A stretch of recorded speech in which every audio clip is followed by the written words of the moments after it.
number 4 in the world. Let's say that again. Number 4 in the world right here, folks. I mean, how bad is that, right? In Chicago here, number 4 in the world. So there you go. Yeah, tear it up, man.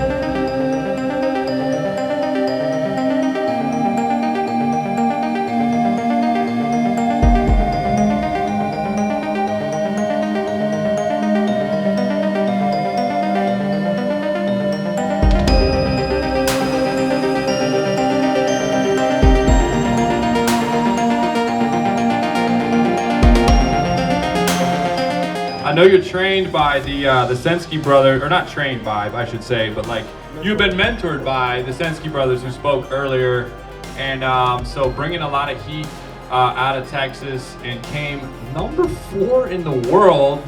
Let's say that again. Number 4 in the world right here, folks. I mean, how bad is that, right? In Chicago here, number 4 in the world. So there you go. Yeah, tear it up, man. All right. First of all, let me thank Dustin. Really appreciate you having me on. Yeah. So, I guess today I just wanted to talk about expanding the hobby and getting you guys into it. I know you see a lot of our aquariums that get a little bit intimidated or wonder if you could do it yourself, and I want to try to alleviate that a little bit. And so I'm going to go through some of my styles, some of my aquariums, and just talk about, you know, how aquascaping can apply to anybody. Anybody can do it. We have all levels of difficulty, or I don't know how to say it. Yeah, all sorts of skill level style tanks that you can do, whether you're a beginner or if you're, you know, always been a saltwater guy and really like high tech, expensive stuff. If you like a really big challenge, aquascaping, doing a heavily plated tank is absolutely a great new adventure for you if you're into saltwater and like a big challenge. But if you're a beginner and this is your first freshwater aquarium, you can still do it yourself too. You don't need plants. Like, this was one of my favorite aquascapes. There's not a single plant in there. So anybody can do it, and I really want to drive that point home, that I really want to inspire everybody to just try it and get into it. It's a really fun hobby. I've met, you know, my most favorite people in the world I've met through this hobby. As I said, Mike Sensky and Jeff Sensky, they've mentored me over the past few years. Dustin, he's a really great guy and does a lot to try and expand the hobby. So thank you, Dustin. He's done a lot, and you know, that's what we do here with the Aquascapers Collective, is we just want to inspire people and get people into it. So a little bit about me and my style. I typically like to go with the classic nature style, although I do delve into the you know, Diorama type landscaping styles as well. Can you explain the difference in those for people who don't know? Yeah, so the difference, the classic nature style, you're going to consist of something like this, where it's a 1-to-1 scale underwater. Like, imagine if you just stuck your head in a river, the kinds of things you would see. So the goal is to kind of replicate that, not to the degree of a biotilt tank where you try to like replicate it 100%, but it's all about creating your vision, an idealized vision of nature. So, you know, nature can be wild and crazy and ugly, but if we just tune it a little bit towards, you know, our aesthetic, you can make something really beautiful that you can come home to every day, relax and enjoy. And that's my favorite part of the hobby, is, you know, to be able to enjoy your aquarium, sit and just forget about all the problems that you're having and just sit there, be an observer. You're nobody. You're not, you know, I'm not Hiep. I'm just a body observing what's in front of me. It brings like a really peaceful feeling over you, and I think we all need that. So that's, you know, that's why I love this hobby so much, is that we have an escape and it's just right there in your living room. So the nature style. So I like to use a lot of ferns. So just driftwood, rocks, and ferns and things like that. I don't do a whole lot of like forced perspective. Yeah, so something like this is more of the diorama, also known as Diorama style. Here I competed in Germany and got second place Nano Live. And basically what I was trying to do here is create the image of a mountain range with a valley in the middle. So this is the other style that people really like to do in aquascaping. And if you want to try this, it's really fun too, because you're creating an illusion that, you know, this isn't a 3-gallon tank in your living room, but it's actually a wide mountain range, and I think it's really nice. So we try to use big pieces in the front, small pieces in the back. It really gives you that forced perspective. We bank up the substrate really high. Yeah, I kind of create this like pathway to the back, smaller rocks, so it looks like a mountain this size, but really far away from you. This is a pretty cool style to try and go with. Can you talk about the size of that tank and how many pounds of rock you have in there? Because I don't think people know the scale of that. Sure. So this is probably, I think it was like 4 or 5 gallons, and I'd say I have around 20 pounds of stone in here. This is elephant skin stone, one of my favorite ones that I've been using lately. It's got a lot of really nice texture and color, and yeah, so a lot of texture in your stones can really help you create that illusion that you're looking at something really large from far away. So yeah, about 4 or 5 gallons. It's roughly less than a foot long, if I remember correctly. And yeah, really small tank. It took like seconds to fill up, especially with that much stone in there. Can you talk about how to get scale in such a small tank? Yeah. I saw people's jaw drop when you said that was a 4-gallon tank, so I want you to kind of dive into that, because people were like, yeah, so I think the main thing to create this kind of illusion is to bank the substrate. So first, when you put like 6 inches of substrate in the back and slope it to like 1 inch in the front, what you're getting is you're doubling or tripling that surface area that you would have had if you just had a flat substrate. So you had a lot more room to work with. That's one of the important things. So you can see the substrate's really low here, but halfway up the tank back here. That's one good way to, you know, get some perspective in there. Then I use big stones in the front and gradually get smaller in the back. That's another really great way to create that perspective. Another big thing for me is using a lot of pebbles. That will, you know, create, you know, not only detail and texture, but it also makes you feel like these are, you know, big boulders around these mountain ranges. And that's really basically it. It doesn't take much to talk about, and it's just a little bit of practice before you can get really good at it. And I think another way to really get good practice is to find a few scapers that you really like and start to try and emulate their techniques. You know, take notice of the shapes of the stones that they use and how they use them, and eventually you'll get the hang of it. This is another nature style from the same competition. I use the same type of stone because, like I said, I really love it. This is called elephant skin stone and riverwood out of Germany.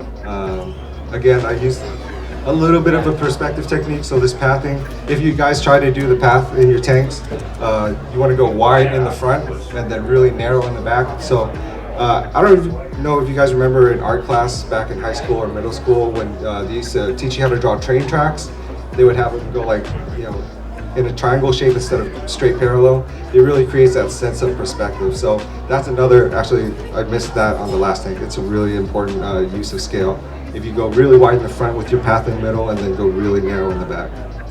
You know, usually I like to snake it a little bit too. That creates a really nice effect. I did kind of go straight on this one. This is another nature style that I did. Again, just driftwood, rocks, and a lot of plants. Over the past, I don't know, 2 or 3 years, I really kind of fine-tuned my style. Usually now people can tell if it's one of my tanks if they look at it, and the thing to look for is just driftwood and a lot of Java ferns.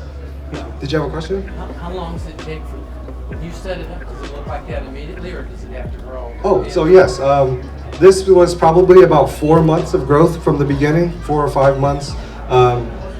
When you start out with a carpet, you just kind of plant plugs in, and eventually they'll all spread and connect with each other. The main point here is to use CO2 and have a good amount of light, and things will just start growing for you, really, you know. A lot of trimming, it's really fun to me.